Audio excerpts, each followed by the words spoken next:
যে কথা বোঝানোর জন্য এত দূর গেলাম, এই যে ক্যান্সারের জীবাণু দেহের মধ্যে থাকলে ধরা পড়ে না। আল্লাহ না করুন কেউ যদি ক্যান্সারের কারণে মারা যায়, কিয়ামতে আল্লাহ জিজ্ঞাসা করবে না কেন ক্যান্সারের কারণে মরলাম। ক্যান্সার রোগী যদি ঈমান নিয়ে মারা যায়, সে তো আশা করা যায় অবশ্যই জান্নাতে যাবে। কিন্তু ওই মুনাফিকের আলামতগুলো হলো এমন এক ভাইরাস, ওইটা যখন আমার আপনার চরিত্রের সাথে মিশে যায়, ওইগুলো যখন আমার আপনার জীবনের সাথে মিশে যায়, ক্যান্সার যেমন জীবন ধ্বংসের কারণ হয়ে দাঁড়ায়, ওই মুনাফিকের আলামতগুলো আমার আপনার ঈমান ধ্বংসের কারণ হয়ে দাঁড়ায়। ক্যান্সারের জীবাণু মিশে রক্তের সাথে, আর মুনাফিকের আলামত মিশে চরিত্রের সাথে। সেজন্য মুনাফিকের আলামতগুলো জানার দরকার, নিজের মধ্যে থাকলে ঈমান বাঁচানোর জন্য বাহিরও করার দরকার। আমাদের যদিও আলামতগুলো জানা আছে, এরপরেও আবার একটু আমরা আলোচনা করি। নবীজি হাদিসের মধ্যে জানায় দেন, 1 নম্বর আলামত হলো ইদা হাদ্দাথা কাযাবা। মুনাফিকের 1 নম্বর আলামত, মুনাফিক যখন কথা বলে, মিথ্যা কথা বলে। কিছু মানুষ আছে মোবাইলের কল্যাণে সত্য কথা আর কইতে মন যায় না, আছে না এরকম? মনে করেন একজন আসতেছে ঢাকার থেকে আসতেছে টুঙ্গিপাড়া এক্সপ্রেসে, আইসা নামবে পুলিশ লাইন। এখন আপনি ফোন দিছেন, কই আছো? মনে করেন সে বাইটাপাড়া পার হইছে মাত্র, ওই দিক দিয়া। ফোনে কইল এই তো বিজয় পাশা আছে, বিজয় পাশা। এইবার বিজয় পাশা যখন আসতে আবার ফোন দিছেন, কই আছো? কই তো পুলিশ লাইনের কাছাকাছি, ব্রিজের কাছাকাছি চলে আইছে। এখন মনে করেন আল্লাহ না করুক সে রোড অ্যাক্সিডেন্টে মরে গেল। বিজয় পাশা যদি অ্যাক্সিডেন্ট করে, পুলিশ লাইন আইসা তো আর মরবে না, মরবে তো ওই জায়গায়। এখন আপনিও জানতে পারছেন, বন্ধুরে দেখতে গেছেন, কিরে বন্ধুর গাড়িতে অ্যাক্সিডেন্ট হবে বিজয় পাশা, কিন্তু ও মরলো কেমনে পুলিশ লাইন? তার মানে মরার আগেও আমার সাথে মিথ্যা কথা কইয়া মরছে। এই মোবাইলের কারণে মিথ্যা কথাটা আমাদের মতো দাড়ি টুপিওয়ালা নামাজি মানুষ সব বইলা ফেলে, কোনো কিছু মনে করে না। মানে এটারে মিথ্যা মনেই করে না, মনে না কইরা বলে। উনি যে মিথ্যা কথা বলতেছে তা না, উনি মনে করতেছে স্বাভাবিক কথা। কিন্তু বুঝতে হবে আমি যেই জায়গায় আছি ওই জায়গার কথাই বলতে হবে। কতজন গাড়ির মধ্যে দেখে কথা বলে, আছে গোপালগঞ্জ, কয় আছি, এই তো ঢাকা। এই যে চিন্তা করেন, এ তো একজন নামাজি মানুষ মনে করে না যে এটা মিথ্যা কথা, স্বাভাবিকভাবে বলে। আর কতজন আছে ও সত্য কথা কইতেই পারে না, ওর মিথ্যা না বললে পেটের ভাত হজম হয় না। সত্য কথাটাও বলতে গিয়া মুখ দিয়া মিথ্যা কথাই বাইর হয়। এইরকম সমাজে অনেক মানুষ আছে, খেয়াল করে দেখবেন। মিথ্যা হলো সকল গুনাহের মা, মিথ্যা সকল গুনাহের মা। এজন্য মিথ্যা কথা আমরা ছেড়ে দিব, কখনো মিথ্যা কথা বলবো না। 1 নম্বর আলামত নবীজি বলেন ইদা হাদ্দাথা কাযাবা, যখন কথা বলে মিথ্যা কথা বলে। ওয়া ইদা ওয়াআদা আখলাফা, যখন ওয়াদা করে ওয়াদা খেলাফ করে। আমাদের দেশে ওয়াদা খেলাফকারী মানুষ বেশি। আমার বাস্তব অভিজ্ঞতা বলি, আজ পর্যন্ত আমি যতজনরে টাকা ধার দিয়েছি, একজনও কথা মোতাবেক টাকা ফেরত দেয় নাই। মনে রাখবেন, মানুষ আসলে তার চরিত্র কেমন এটা তসবিহ পড়া দেখে চেনা যায় না, তাহাজ্জুদ গুজারি হইলেই চেনা যায় না। একটা মানুষকে বাস্তবে চিনতে হলে লেনদেনের মাধ্যমে আসলে মানুষ চেনা যায়, যে এই লোকটা আসলেও ভালো কিনা। এটা বুঝবেন কিসের মাধ্যমে? লেনদেনের মাধ্যমে। সেজন্য ওয়াদা খেলাফ করে, যখন ওয়াদা করে ওয়াদা খেলাফ করে। 3 নাম্বার ইদা তুমিনা খানা, আমানতের খেয়ানত করে। 4 নাম্বার আর একটা হাদিসে বাড়ায়া আসছে, ওয়া ইদা তাখাসামা ফাজারা, তার সাথে যখন কারো একটু ঝগড়া বিবাদ হয়, তর্ক বিতর্ক হয়, অশ্লীল মন্দ বকাঝকা করে। এবার একটু ভাইবা চিন্তা জবাব দিবেন। এই যে 4টা দোষ মুনাফিকের আলামত, আমাদের অঞ্চলে নামাজি, হাজি এরকম মানুষের মধ্যেও এই 4 দোষ আছে। আপনাদের এলাকায় তো নাই মনে হয়, আলহামদুলিল্লাহ। নবীজি বলেন যার মধ্যে এইগুলা আছে, হায় হায়, এটা তো মুনাফিক। যার মধ্যে কমপক্ষে একটাও আছে, একটা ত্রুটিও আছে, আলামত আছে মুনাফিকের, কমপক্ষে সে মুনাফিকের একটা আলামত বহন করতেছে নিজের মধ্যে। এখন বলেন তো, মিথ্যা বলা কি গুনাহ বলেন তো? ও যদি জীবনের সাথে এই মিথ্যাকে মিলায় নেয়, মনে করে এটা পার্ট অফ লাইফ, জীবনের একটা অংশ, অসুবিধা নেই, তাহলে যেটাকে আল্লাহ হারাম করছেন ওটাকে যদি কেউ বৈধ মনে করে, বলেন তো তার ঈমান থাকে না চলে যায়? সমাজে অনেক মানুষ আছে মিথ্যাকে তারা জীবনের অংশ মনে করে। অনেক ব্যবসায়ী আছে, জিজ্ঞাসা করবেন বলবে হুজুর এত সুফিগিরি দেখেন, মিথ্যা ছাড়া ব্যবসা চলেই না। ও মনে করে তার ব্যবসা চালানোর জন্য মিথ্যা বৈধ, নাউজুবিল্লাহ বলেন। এখন যে হারামকে নিজের জন্য বা বৈধ মনে করলো, বলেন তো তার ঈমান থাকে না যায়? মুনাফিকের আলামত গুলো হলো ঈমান বিধ্বংসী আলামত।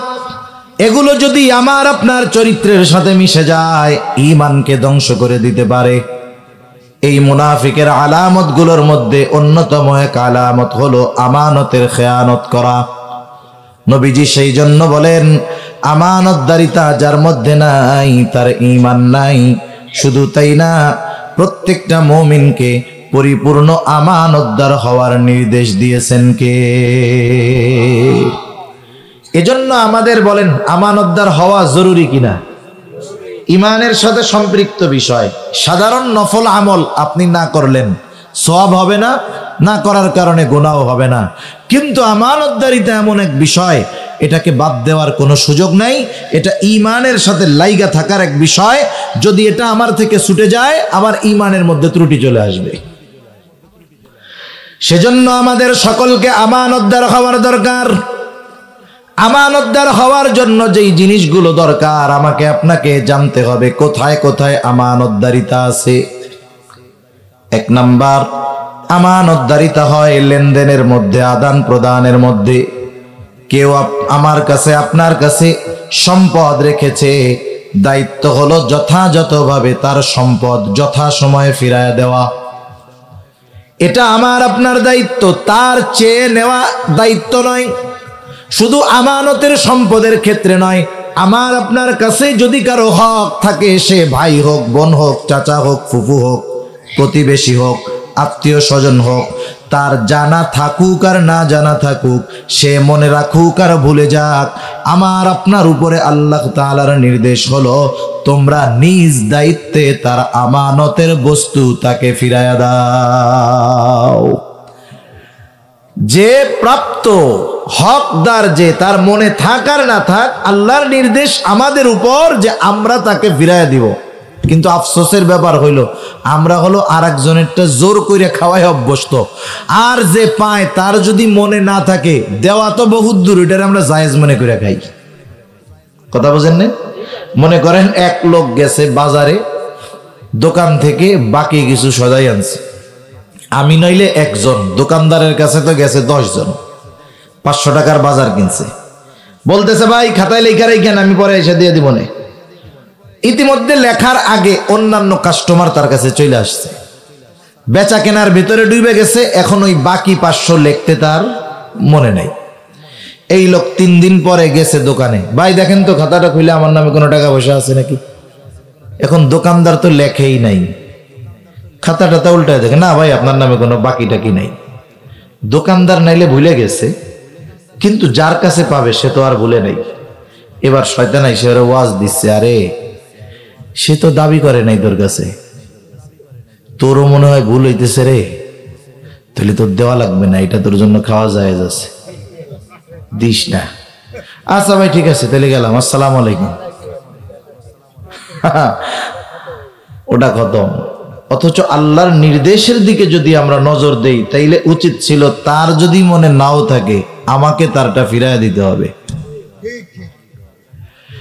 প্রত্যেকটা ক্ষেত্রে এইরকম, লেনদেনের ক্ষেত্রে সর্বোচ্চ স্বচ্ছ আমরা থাকব। অনেক সময় দেখেন অনেক মানুষ আছে জানে যে আমি আল কুপাইয়া আর একজনের জমির মধ্যে 3 হাত ঢুকে গেছি। এরকম সুবিশাপ তো আপনাদের দেশে নাই।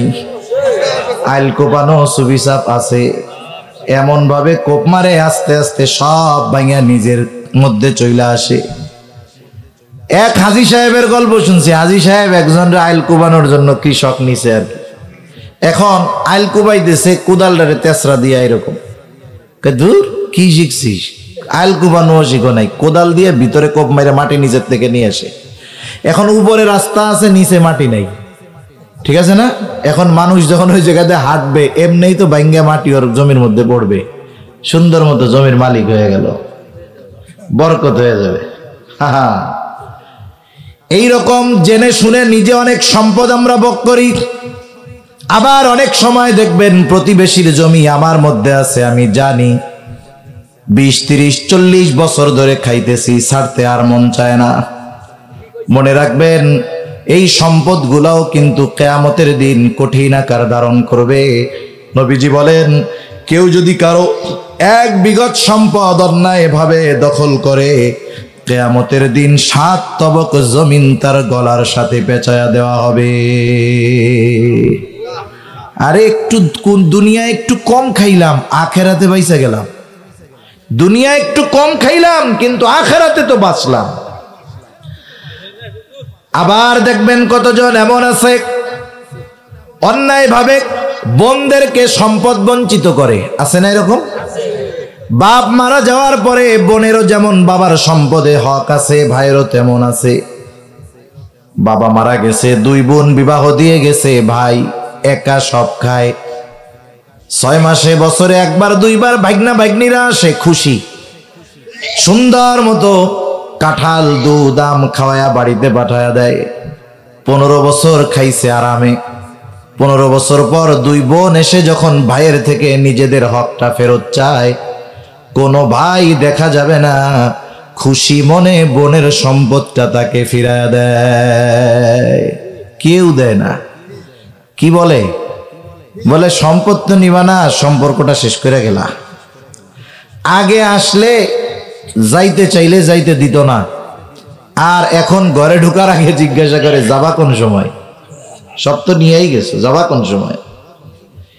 এই যে আমাদের সম্পদ অন্যেরটা খাওয়ার যে নেশা, সেটা আমানতের সম্পদ হোক আর এমনি সম্পদ হোক, এটা বাদ দেওয়ার দরকার। নাইলে কিয়ামতের দিন এই সম্পদগুলো আমার উপকারে আসবে না, এগুলো আমার জাহান্নামে যাওয়ার কারণ হবে। এজন্য আমার আপনার কাছে কারো সম্পদ যদি থাকে, সেটা আমানতের হোক অথবা অন্য কারো হক হোক, এটা আমরা দিয়ে দিব। নবীজিও ভয় পাইতেন যে আমি দুনিয়া থেকে যাওয়ার সময় যেন কারো বিন্দু পরিমাণ হক আমার আপনার উপরে না থাকে। এই বিষয়টা খেয়াল রাখবো ইনশাআল্লাহ। রাখা যাবে না? আল্লাহ তাআলা বরকত দিবে।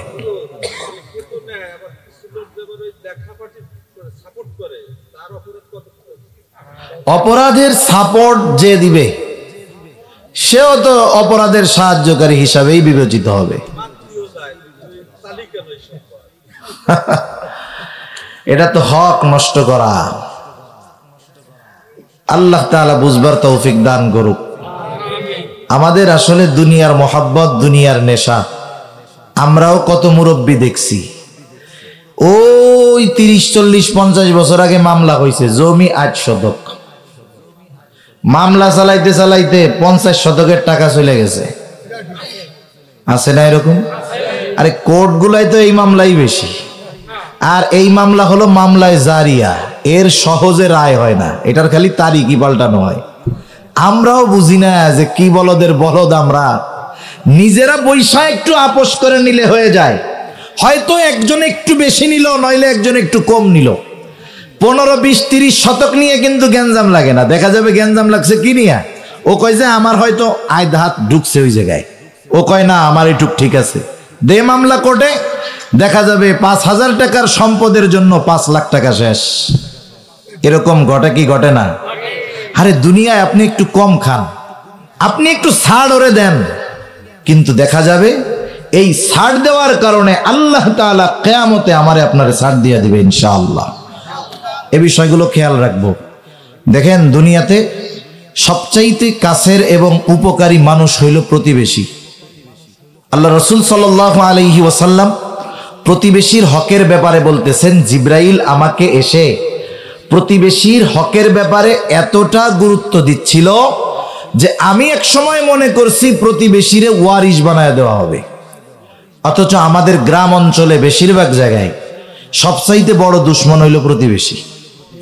একটার সাথে একটা বনে না, একজন আর একজনের চেহারা দেখতে পারে না।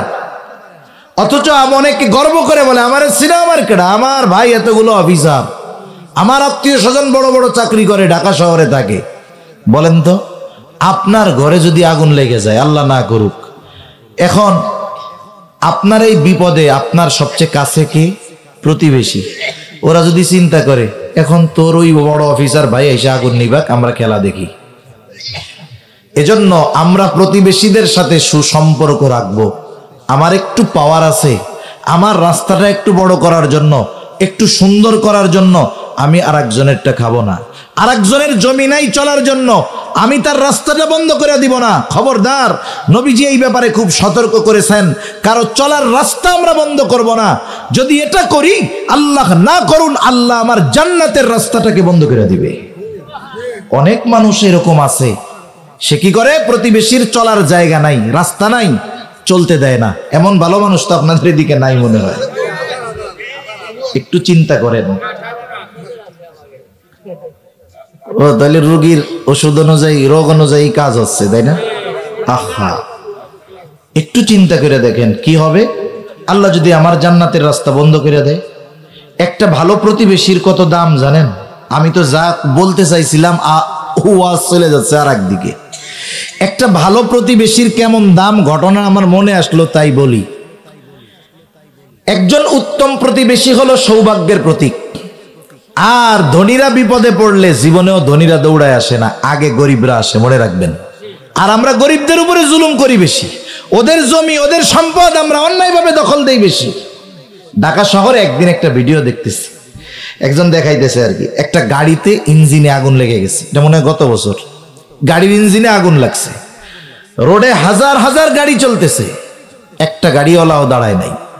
ওই লোকটা গাড়ি দাঁড়া করাইছে, পাশের থেকে ওই ভিক্ষুক মিক্ষুক ছোটখাটো ওই যে বস্তির পোলাপান, ওরা কোন জায়গার থেকে পানি পুনি আইনা ওইটা মাইরা গাড়ির ইঞ্জিন নিভাইছে। এখন বলেন তো, এই যে দৃশ্যটা আমরা যে মোবাইলে দেখতে পারলাম, তার মানে কোনো আল্লাহর বান্দা ভিডিও করছিল, তাই না? সে কিন্তু ভিডিও করছে ঠিক, কিন্তু বিপদে পড়া লোকের সাহায্যে আগায় আসে নাই। আগায় আসছে ওই রাস্তার ছেলেটা, আগায় আসছে গরিব মানুষটা। এজন্য খেয়াল করে দেখবেন, যখন আমি আপনি বিপদে পড়ি, অসুস্থ হই, তখন আমার ওই গরিব প্রতিবেশী, অসহায় দরিদ্র লোকটাই আমার সাহায্যে, আপনার সাহায্যে আগে আগায় আসে।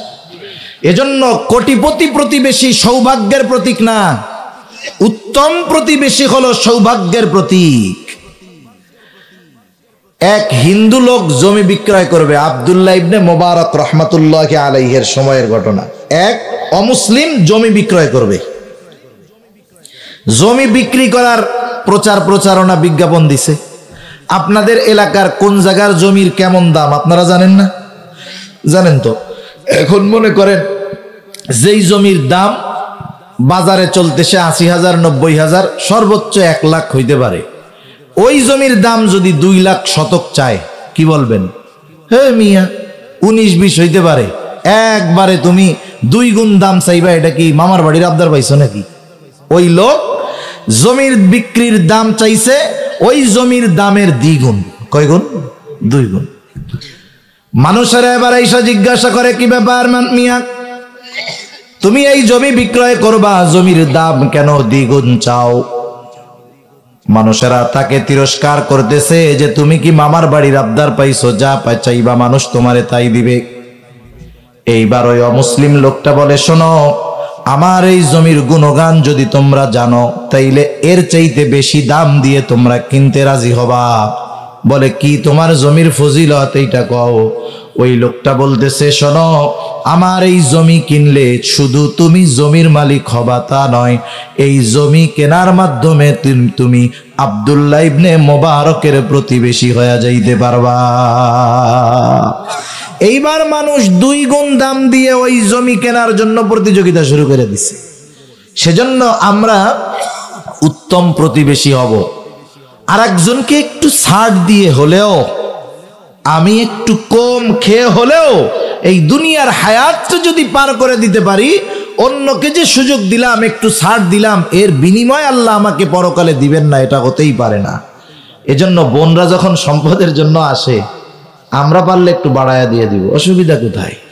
আল্লাহ তাআলা বরকত দিবে ইনশাআল্লাহ। তা যে কথার থেকে এত কথা আসলো, যে এক নম্বরে আমানতদারিতা হয় লেনদেনের মধ্যে, আদান প্রদানের মধ্যে। আমরা লেনদেনের ক্ষেত্রে স্বচ্ছ থাকবো সব সময়। আমার আপনার কাছে যদি কেউ আমানত রাখে, হুবহু এই আমানতের বস্তুটাকেই আমরা সংরক্ষণ করব। দুই নাম্বার, কথার মধ্যে হয় আমানত। শুধু লেনদেনের ক্ষেত্রে আমানত নয়, বরং কথাও কিন্তু আমানত হয়। রাসূলুল্লাহ সাল্লাল্লাহু আলাইহি ওয়াসাল্লাম বলেন, ইযা হাদ্দাসার রাজুলু সুম্মা ইলতাফাতা ফাহিয়া আমানাতুন। যখন কারো কাছে কোনো কথা বলা হয় আর এদিকে সেদিকে তাকানো হয়, ফাহিয়া আমানাতুন, ওই কথাটাও আমানত হয়ে যায়। মনে করেন একজন আইসা আমার আপনার কাছে একটা কথা বলতেছে আর ডানে বামে তাকাইতেছে, এর দ্বারা কি বুঝবো? লোকটা ডানে বামে তাকিয়ে আমার কাছে কথাটা বলার দ্বারা এটাই বুঝবো যে ও চায় না আমি ছাড়া এই কথা আর কেউ শুনতে পাক। কিন্তু আমাদের অভ্যাস হইল ফুলের ব্যতিক্রম। কেউ যদি আমার আপনার কাছে কোনো কথা বলার পরে বলে, যদি চাচা আপনার কাছে বললাম, আপনি আর কারো কাছে বইলেন না। অসুবিধা হইল যতক্ষণ আমি ওই কথা আর একজনের কাছে না বলি, ততক্ষণ আমার পেটের কথা আর হজম হয় না। ওই লোক আমার কাছ থেকে সরার আগে আর একজনকে ডাক দিয়া বলি, শোনো, ও আমার কাছে কি কথা বলছে জানো? বলে না, জানি না। বলে আমারে খুব বিশ্বাস করে, কারো কাছে বলতে মানা করছে, আমি শুধু তোমার কাছে কইলাম, তুমি আর কাউরে কইও না। এখন ও মনে করে মনে হয় একজনরে বলা জায়েজ আছে। ও আর একজনরে বলে, হুজুর আমার কাছে এই কথাটা বলছে, শুধু তোমাকে বললাম, তুমি আর কাউরে বইলো না। যে যার কাছে বলে শুধু বলে তোমার কাছে বললাম, আর কারো কাছে বইল না। এইভাবে বলতে বলতে সকালের কথা দুপুর হইতে হইতে 100 জনের কাছে পৌঁছায় গেছে। বলেন তো, আমি তো বলছিলাম একজনের কাছে, কথা পৌঁছায় গেল 100 জনের কাছে। বুঝে থাকলে একটু বলেন তো, খেয়ানত কি একটা আছে নাকি 100টা হয়ে গেছে? রাসূলুল্লাহ সাল্লাল্লাহু আলাইহি ওয়াসাল্লাম জানায় দেন, হাদিসের মধ্যে আসছে, যখন কারো দ্বারা কোনো ভালো কাজের সূচনা হয়, ওই ভালো কাজ যতজন করে দুনিয়ায় যতদিন চলে, ওই ভালো কাজের সওয়াব প্রথম যে শুরু করেছে দুনিয়ায় না থাকলেও কিয়ামত পর্যন্ত যদি তার সূচনা করা ওই ভালো কাজ দুনিয়ায় চলে, ওই ভালো কাজের সওয়াব সে পাইতে থাকবে। আবার কারো দ্বারা যখন কোনো মন্দ কাজের সূচনা হয়, নবীজি বলেন কিয়ামত পর্যন্ত দুনিয়ার জমিনে ওই মন্দ কাজ যতজন করবে, সকলের ওই মন্দ কাজের গুনাহ প্রথম যে ওই গুনাহ সূচনা করেছে তার আমল নামায় যোগ হতে থাকবে। নবীজি আর এক হাদিসে আর একটু বাড়ায়া বলেন যে দুনিয়ায় যত অবৈধ হত্যাকাণ্ড হয়, কারণবিহীন হত্যা, বিনা কারণে হত্যা, কারণটা আবার শরঈ কারণ হতে হবে, এটা ছাড়া দুনিয়ায় যত অবৈধ হত্যাকাণ্ড হয় কিয়ামত পর্যন্ত যতগুলা হবে, সবগুলোর গুনাহ প্রথম হত্যাকারী আদম আলাইহিস সালামের হত্যাকারী সন্তানের আমলনামায় যোগ হতে থাকবে। তাহলে আমার কারো কাছে বলা মানা ছিল, আমি যখন একজনের কাছে বললাম, আমার কারণে কথাটা 100 জনের কাছে পৌঁছাইছে, গুনাহ আমি করছি একটা, খেয়ানত করছি একজনের কাছে বলে, কিন্তু আমার গুনাহ হবে যত জনের কাছে ওই কথাটা পৌঁছাইছে ততটা খেয়ানতের গুনাহ আমার আপনার হবে। সেজন্য কথাও আমানত। আবার বুঝতে হবে কোন কথা আমানত আর কোন কথা আমানত না। এই কথা শুইনা আপনি বাড়িতে রওনা দিছেন, একজন আপনার একা পাইয়া ডানে বামে তাকায় বলতেছে, চাচা আজকে কিন্তু ওই বাড়িতে আমি চুরি করব। এখন আপনি চিন্তা করতেছেন, একটু আগে হুজুর কি ওয়াজ শুনাইলো, ডানে বামে তাকায়া যেই কথা বলবে সেটা আমানত। ও তো ডানে বামে তাকায়া অমকের বাড়িতে চুরির কথা বলল, এখন যদি বাড়িওয়ালার কাছে বইলা দেই তাইলে খেয়ানত, না কইলে তো বাড়িওয়ালার বাড়ি চুরি হয়ে যায়, বিপদ না? এই জন্য একটা মানুষ সাধারণভাবে বুঝে যে কোন কথাটা আমানত, কোন কথাটা আমানত নয়। যেই কথার দ্বারা মানুষের ক্ষতি হতে পারে, দ্বীনের ক্ষতি হবে, রাষ্ট্রের ক্ষতি হবে, ইসলামের ক্ষতি হবে, মানুষের ক্ষতি হবে, এই রকম কথা কানের মধ্যে আইসা যদি মুখ গুজাইয়াও বলে, এটা গোপন রাখার কোনো সুযোগ নাই, বরং বৃহৎ স্বার্থে এই কথাটা প্রকাশ করে দেওয়াটাই জরুরি। ঠিক কিনা বলেন? কোন কথাগুলো তাইলে গোপন করব?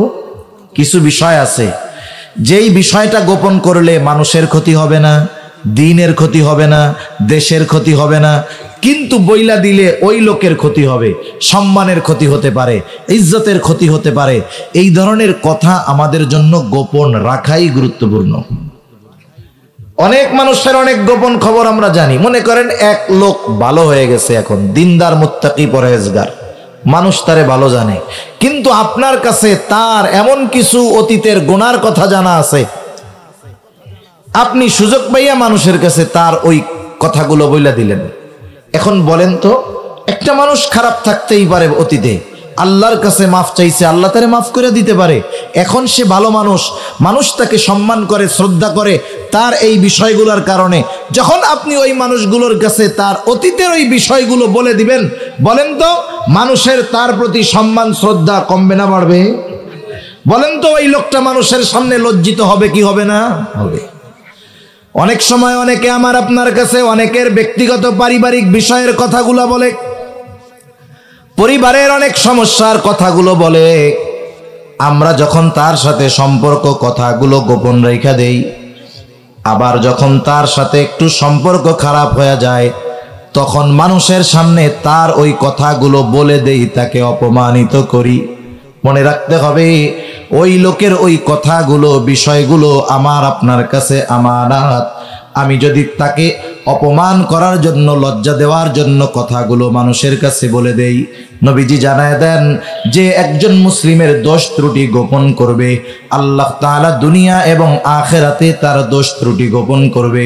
আর এক হাদিসে নবীজি বলেন, কেউ যদি কাউকে অপমান করার জন্য কারো দোষ ত্রুটি বর্ণনা করে, ওই ব্যক্তি যদি ঘরের মধ্যেও বসে থাকে, ওই অবস্থায় থাকা অবস্থায়ও আল্লাহ তাআলা ওই ব্যক্তিকে অপমান করে ছাড়বে। সেজন্য মানুষের কথাগুলো আমার আপনার কাছে আমানত, বললে খেয়ানতের গুনাহ হবে। 3 নাম্বার দায়িত্ব আমানত। সব ধরনের ছোট বড় দায়িত্ব আমানত। আমরা মনে করি রাষ্ট্রের পরিচালক যারা, এরাই মনে হয় শুধু আমানতদার হওয়ার দরকার। না না, আমাদের আফসোস হইল আমরা ওমরের মতো শাসক চাই, ওমরের মতো খলিফা চাই, কিন্তু আমরা আবু হুরায়রার মতো প্রজা হতে রাজি নাই।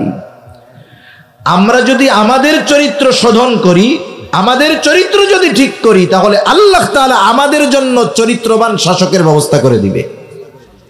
আমাদের চরিত্র যেমন, আমাদের শাসকদের চরিত্র তার চাইতে আরো কঠিন হবে, এটাই স্বাভাবিক বিষয়। সব ধরনের দায়িত্ব আমানত। এমন এক জামানা এখন মানুষ দায়িত্ব কিনে নেয়। দায়িত্ব কেনে জানেন না আপনারা? আচ্ছা, দুনিয়াতে অনেকে চাকরি বাকরি করে না, মনে করেন ডিফেন্স বা অন্যান্য চাকরি যারা আছে, এরা কি দেশ সেবায় নিয়োজিত, এটা একটা দায়িত্ব। এখন এই দায়িত্ব পালন করার জন্য টাকা পয়সা মনে হয় আলহামদুলিল্লাহ লাগে না। এই তো 12 লক্ষ 15 লক্ষ টাকা দিয়ে দায়িত্ব কিনে। বলেন তো, যেই লোকটা টাকা দিয়ে দায়িত্ব কিনতে হয়, সে দায়িত্ব যথাযথভাবে পালন করবে? করবে না। সে ওই দায়িত্ব তো টাকা দিয়ে কিনে নিয়েছে, এখান থেকে 10 গুণ সে উসুল করবে, এটাই স্বাভাবিক বিষয়। সেজন্য দুনিয়াতে দায়িত্ব হলো এমন এক জিনিস, এটা আমানত। এখনকার জামানায় মানুষ দায়িত্ব কিনতে চায়। আমি তো মোটামুটি আপনাদের গোপালগঞ্জেরই সন্তান। আমাদের এলাকায় একবার ইউনিয়ন পরিষদ নির্বাচন, মনে হয় 17 জন না 18 জন দাঁড়াইছে ক্যান্ডিডেট। সবার সেবা করার সুযোগ করে দেন। এইবার একজন শুনলাম এক জায়গায় 3 কোটি টাকা খরচ করেছে চেয়ারম্যান নমিনেশন পাওয়ার আগে। ওই লোক নিচে কি লেখছে, যে আমাকে একটু সুযোগ করে দেন আপনাদের সেবা করার। এখন বলেন তো, যেই লোক মার্কা কিনতে 3 কোটি টাকা ব্যয় করতে পারে, ওর কি মার্কা নিয়ে জয়ী হইয়ে কি মানুষের সেবা করা লাগবে নাকি? ও তো 3 কোটি টাকা দিয়েই সেবা করতে পারত। তার মানে দায়িত্বের নেশা হলো এমন এক নেশা, মদের নেশা কাটানো যায় কিন্তু পদের নেশা দূর করা বড় কঠিন। মানুষের পদ পদবী চেয়ারের নেশা এমন এক নেশা যে মাদকাসক্ত তাকে আপনি পরিবর্তন করতে পারবেন, কিন্তু যাকে চেয়ারের নেশা পদের নেশা পেয়ে বসছে এর এই নেশা দূর করা খুব কঠিন। এজন্য মানুষ দায়িত্ব নিতে চায় এখন। আগে এক সাহাবীর ব্যাপারে বর্ণনা আছে যে ওনার অনুপস্থিতিতে মজলিসের মধ্যে আলোচনা হয়েছে যে ওই দায়িত্বটা অমকরে দিলে ভালো হয়। এখনো সিদ্ধান্ত হয় নাই, শুধু কি হয়েছে? আলোচনা হয়েছে। তা আলোচনার মধ্যে যারা ছিল ওর একজন আইসা ওই সাহাবীরে বলছে যে আজকে তো ওই মজলিসেই আলোচনা হইলো, তোমাকে ওই দায়িত্ব দেওয়ার ব্যাপারে একটা আলোচনা হইতেছে। দায়িত্ব কিন্তু দেয় নাই। আমরা তো দায়িত্ব পাওয়ার কথা শুনলে খুশি হইতাম। ওই সাহাবী চিন্তা করতেছে, হায় রে, আলোচনা যেহেতু উঠছে, যদি দায়িত্ব দিয়া দেয় তাহলে কি করব? ও এই চিন্তায় রাতের বেলায় গাঠি গুঠি নিয়ে এলাকা ছেড়ে চলে গেছে। জোর করে দায়িত্ব দিতে পারে নাই। আমার আপনার কলিজার টুকরা ইমাম আজম আবু হানিফা রাহমাতুল্লাহি আলাইহি, খলিফা মনসুর ইমাম আবু হানিফাকে বলতেছে আপনি প্রধান বিচারকের দায়িত্ব নেন, প্রধান বিচারপতির দায়িত্ব নেন। হযরত আবু হানিফা রাহমাতুল্লাহি আলাইহি সকলের সামনে খলিফার এই প্রস্তাবকে ফিরায়া দিলেন। খলিফা রাগান্বিত হয়ে ইমাম আবু হানিফার গায়ে চাবুক দিয়ে একটা আঘাত করল। খলিফা মনসুর রাজপ্রাসাদে ফিরে যাবার পর খলিফা মনসুরের চাচা বলতেছে, ও মনসুর, কাজটা তুমি ভালো করো নাই। ইমাম আবু হানিফার গায়ে আঘাত করেছো, কাজ ভালো করো নাই, তার কাছে তুমি ক্ষমা চাও। খলিফা রাগান্বিত অবস্থায় চাবুক দিয়া বাড়ি মারছে, এখন তো রাগ নাই। মানুষ যখন রাগান্বিত অবস্থায় থাকে সে এমন কিছু কাজ করে বসে, যখন রাগহীন অবস্থায় থাকে সে কখনোই ওই বিষয়টা কল্পনাও করে না। আপনাদের এলাকায় কি এরকম ঘটনা ঘটছে কোনো সময় যে 2 পোলা বা 2 মেয়ে 3 মেয়ে 1 মেয়ে, মানে সন্তানের বাপ, সন্তান বড় হয়ে গেছে কিন্তু রাগের ঠেলায় বউরে তালাক দিছে? এরকম ঘটনা 2-1টা ঘটে আপনাদের দেশে, ঘটে না? ঘটে। বলেন তো, মানুষ কি তালাক কি বড় কোনো বিষয় নিয়ে দেয় নাকি? দেয় না। তালাক দেয় একেবারে ছোট্ট বিষয় থেকে সূত্রপাত হয়, একেবারে ছোট বিষয় থেকে শুরু হয়। কিছুই ছিল না বিষয়টা, ওই বিষয়টাকে শয়তান বড় বানায় ফেলে। কথার কথা, মনে করেন কৃষক গরমের মধ্যে জমিন থেকে কাজ করে আসছে, কৃষি কাজ যে করে কি কষ্ট সে বুঝে। কাঠ ফাটা রোদে কাজ করে বাড়ি আসছে, ঘরে স্ত্রী খাবার রান্না করছে, মজার মজার খাবার। এখন তরকারিতে লবণ হয় নাই। বলেন তো, মশলা টসলা যা দেয় দিক, যদি লবণ না দেয় খাওয়া যায় নাকি? আরে লবণ দিয়া যাও ভাত, দিঘার চাল দিয়া রান্না করলে এটা তো খুব মজা লাগে, কিন্তু লবণ ছাড়া খাওয়া যায়? এখন লবণ দেয় নাই তরকারিতে, পাশে কিন্তু লবণের বাটি আছে। এখন উনি তরকারি ভাতের সাথে মাখায় দেখে লবণ হয় নাই। বলেন তো, এই সমস্যা দূর করার যেই জিনিস সেটা পাশে আছে না নাই? আছে। লবণ 1 চিমটি নিয়ে মাখাইলেই তো হয়ে গেল। কিন্তু এই যে শয়তান আইসা হাজির, কানে কানে কয়, দেখছস কত কষ্ট করে তুই এই কাজ বাজ করে আসলি, আর তোর রাইন দেখা হইলো আইলে। আমাদের এলাকায় তো এটাই বলে নাকি, লবণ টবণ দেই নেই আইলে। আসলে তোরে কোনো মূল্যায়ন করে না রে। এই যে শয়তানে কিন্তু ডোজ দিচ্ছে। এবার ওই লোক নিজে নিজে ফুলে রাগের চোটে বলে, কি রান্না বান্না করো তুমি? হ্যাঁ, এইগুলো কি রান্নতেছো? এগুলো কি মুখে দেওয়া যায় নাকি? লবণ টবণ কিচ্ছু হয় নাই। মহিলা 3 পোলার মা, একটা এখনো দুধের শিশু, আর একটা 2 বছর বয়স। এই পোলাপান পালা যে কি অবস্থা খারাপ হয়, আগের আমলের মতো না। আগের আমার দাদির হলো 8 পোলা 7 জন ছিল, এনাকেও আগের গুলার আরো বেশি ছিল, বছরে বছরে হইতো আর কি। এরপরেও দেখেন ওনাদের কোনো টেনশন ছিল না, কিন্তু এখন একটা 10টার সমান জ্বালায়। মহিলাদের কি কষ্ট। ওই শয়তান যখন এই কথা কইছে, শয়তান মহিলাকে, দেখছস একটু তোরে ভালোবাসে না, কার পোলাপান মানুষ করতেছিস? এত কষ্ট করে পোলাপান পেটে রান্না করছে সেটাই তো বেশি, লবণ হয় নাই, পাশে লবণ ছিল, নিলেই তো হয়ে যাইতো। মহিলাও চাচ্ছে, বলে হ্যাঁ পাশে লবণ আছে, একটু নিয়ে নিতে সমস্যা কি, একটু নিলে দিতে মনে নাই, কি হয়েছে? আওয়াজটা মনে করেন মহিলার একটু বেশি হয়েছে। শয়তান আবার এসে বেটার কাছে দেখছস তোর বউ গলার আওয়াজ তো মাইকের চাইতে বেশি। এবার কি কয়, এই মুখে মুখে তর্ক করে, কত বড় ফাজিল বেয়াদব। এইবার স্বামী স্ত্রীর ঝগড়া যখন লাগে, আরে আমরাও ছোটবেলা গ্রামে কাটাইছি, দেখছি তো, স্বামী স্ত্রীর ঝগড়া যখন লাগে আশেপাশের সবাই চলে আসে। আগে তো শুধু দেখতো, এখন হলো লাইভ দেয়, যে দেখেন পরিবারের ঝগড়া দেখেন। এখন চতুর্দিক দিয়ে কিন্তু মানুষজন ঘিরে গেছে। বল খেলা দেখছেন না আপনারা? বল খেলা, দুই দল যখন ফুটবল খেলে, বলেন তো সবার নজর কোন জায়গা থাকে? বলের দিক থাকে। বল এই যে যায়, ওই যে যায়, এই যে যায়, এই যে যায়, এই যে যায়। স্বামী স্ত্রীর ঝগড়া চলতেছে, বল খেলা দেখার দর্শক যেমন গোলের অপেক্ষায় থাকে, আর ওই পরিবারের মধ্যে যখন ঝগড়া লাগে এই দর্শকগুলো গোলের অপেক্ষায় থাকে। যখন মনে করেন প্লেয়াররা একটা জোরে মেরে দিছে, গোল কি আর ধরতে পারে নাই, সবাই একসাথে কি কইয়া ওঠে কোন তো? গোল। এমন লাভ মারে বিশ্বকাপ ফুটবলের সময়, দেখেন নাই? যেই মুরব্বী হাঁটতে চলতে পারে না, যখন গোল হয়েছে এক লাফে 3 হাত উপরে উঠে গেছে খুশির ঠেলায়।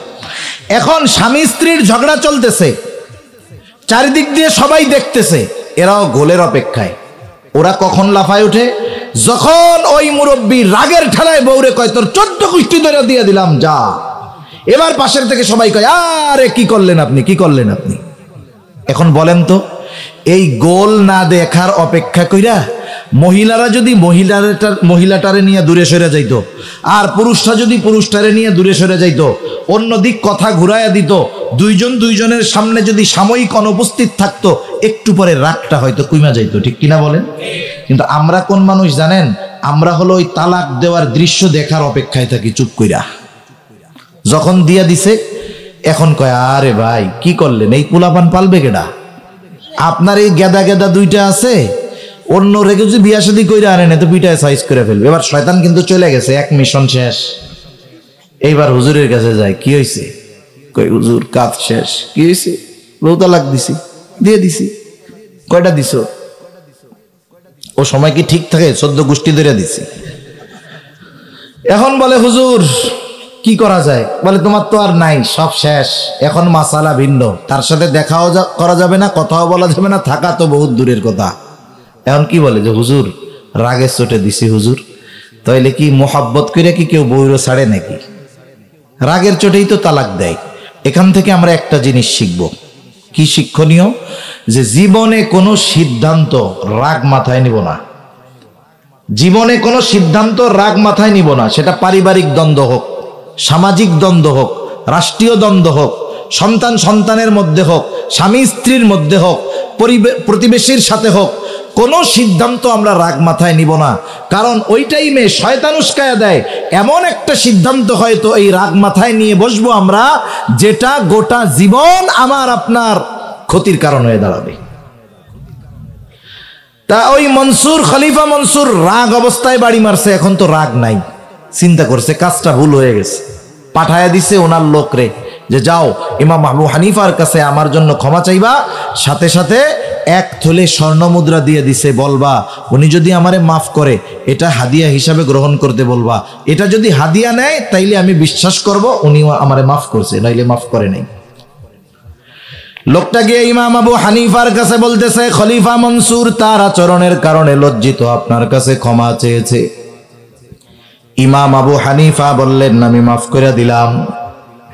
লোকটা এবার বলে, খলিফা মনসুর আপনার জন্য 1 থলে স্বর্ণ মুদ্রা হাদিয়া দিয়েছে, এটা যদি আপনি গ্রহণ করেন তাইলে উনি নিশ্চিত হবেন আপনি তাকে মাফ করেছেন। ইমাম আবু হানিফা হাদিয়া নিতে অস্বীকৃতি জ্ঞাপন করলেন। ওই লোকটা বারবার জোরাজুরি করার পরে বলতেছে, তোমার খলিফা যে আমাকে হাদিয়া দিল, উনি এত স্বর্ণ মুদ্রা পাইলেন কোথায়? বলে উনি পাবে কোথায়? উনি এটা কোষাগার থেকে দিয়েছে, উনি রাজকোষ থেকে দিয়েছে, বাইতুল মাল থেকে দিয়েছে। ইমাম আবু হানিফা বললেন, শোনো, খলিফার জন্য নির্ধারিত একটা ভাতা ছিল, আমাদের দেশের একেবারে মেম্বার থেকে নিয়ে রাষ্ট্রপতি পর্যন্ত একটা ভাতা আছে না নাই? খলিফা যারা ছিল এদেরও একটা মাসিক ভাতা থাকতো। ইমাম আবু হানিফা এইবার কঠোরতার সাথে বললেন, তুমি তোমার খলিফাকে গিয়ে এটা ফেরত দিবা এবং বলবা যে রাষ্ট্রীয় কোষাগার থেকে তাকে যা ভাতা দেওয়া হয় ওর বাহিরে একটা পয়সা নেওয়া তার জন্য বৈধ নয়। একটা টাকাও ব্যক্তিগত কাজে সে ব্যবহার করতে পারবে না, এ সুযোগ তাকে দেওয়া হয় নাই।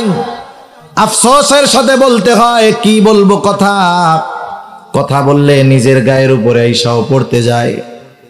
এদেশে হাজার হাজার উলামায়ে কেরাম আছেন, মানুষের জন্য, দ্বীনের জন্য যাদের অবদান আছে, আসলে তাদেরকে আমরা যথাযথভাবে মূল্যায়ন করতে পারি নাই।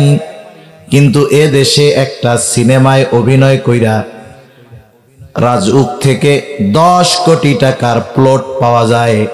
বুঝতে হবে ওই সম্পদটা কারো ব্যক্তিগত সম্পদ নয়, ওই সম্পদের মালিক হলো দেশের জনগণ। প্রত্যেকটা জিনিসের হিসাব কিয়ামতে দেওয়া লাগবে।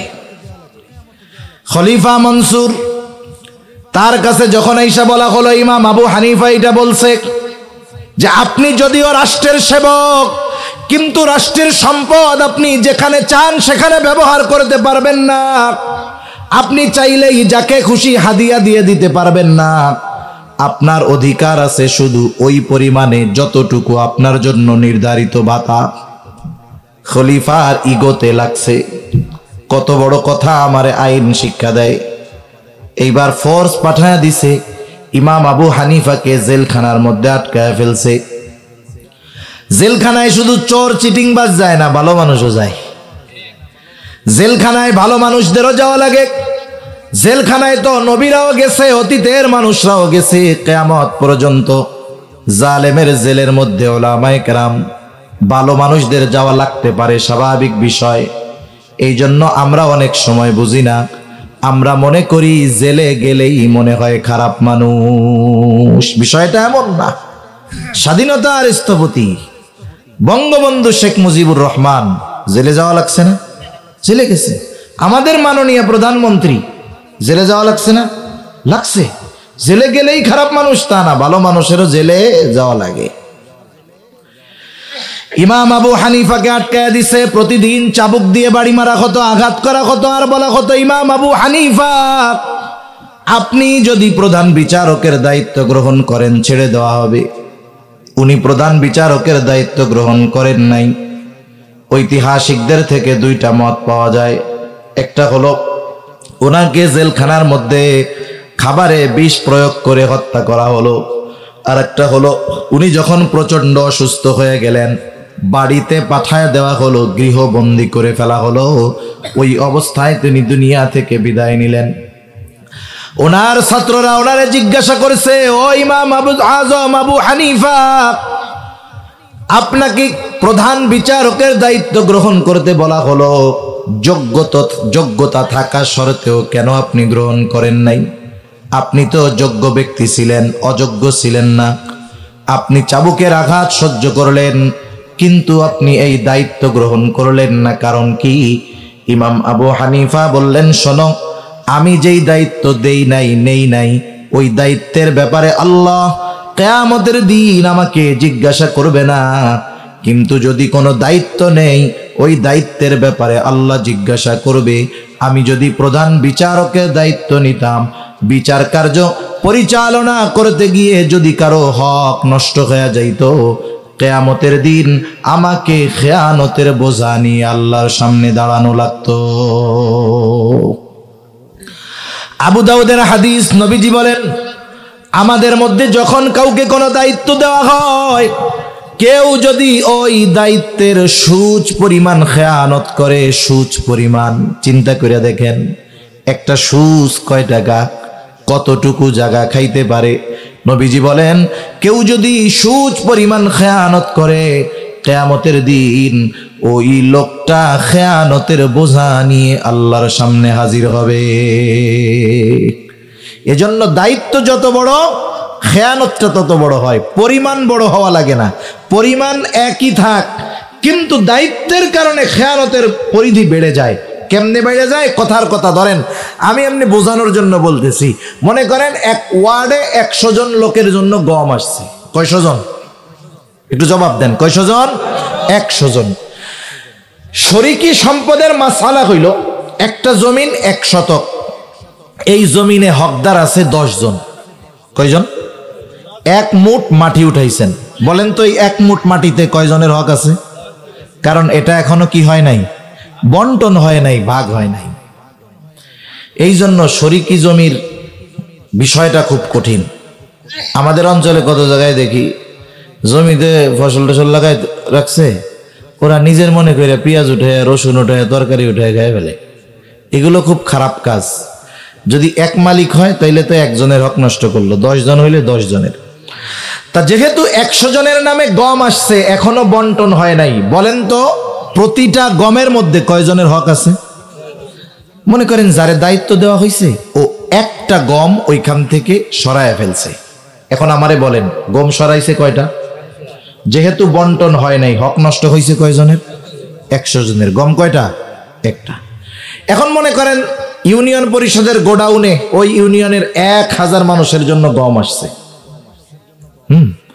এখন মনে করেন বন্টন হওয়ার আগে ওইখান থেকে একজন একটা গম সরাইছে। গমের মালিক কয়জন বলেন তো? গম কয়টা? একজন সরাইছে, মেম্বার একটা, খেয়ানত হইছে 100 জনের সাথে। আর একজন ইউনিয়ন পরিষদের চেয়ারম্যানের ওই জায়গার থেকে সরাইছে। গম কয়টা? চেয়ারম্যান বড় না মেম্বার বড়? চেয়ারম্যানও সরাইছে একটা, কিন্তু চেয়ারম্যানের খেয়ানত হইছে 1000। মনে করেন এক দেশে 100 কোটি মানুষ আছে, রাষ্ট্রের যে রাষ্ট্রীয় কোষাগার, ওই জায়গার সম্পদের হকদার সবাই সমান, ধনী নাই গরিব নাই, সবাই সমান, সবার সমান হক। এখন বলেন ওই 100 কোটি যেই দেশে বসবাস করে, ওই 100 কোটির দেশের শাসক তার রাষ্ট্রীয় কোষাগার থেকে মাত্র 1টা টাকা সরাইছে, চুরি করছে। বলেন তো এই 1টা টাকা চুরি করানো বা সরানোর দ্বারা কত মানুষের হক নষ্ট করছে? তাহলে দায়িত্ব যত বড়, ওর খেয়ানতের পরিধিটা তাও হয় তত বড়। এজন্য যে কোনো দায়িত্বের ক্ষেত্রে আমাদেরকে সজাগ থাকতে হবে।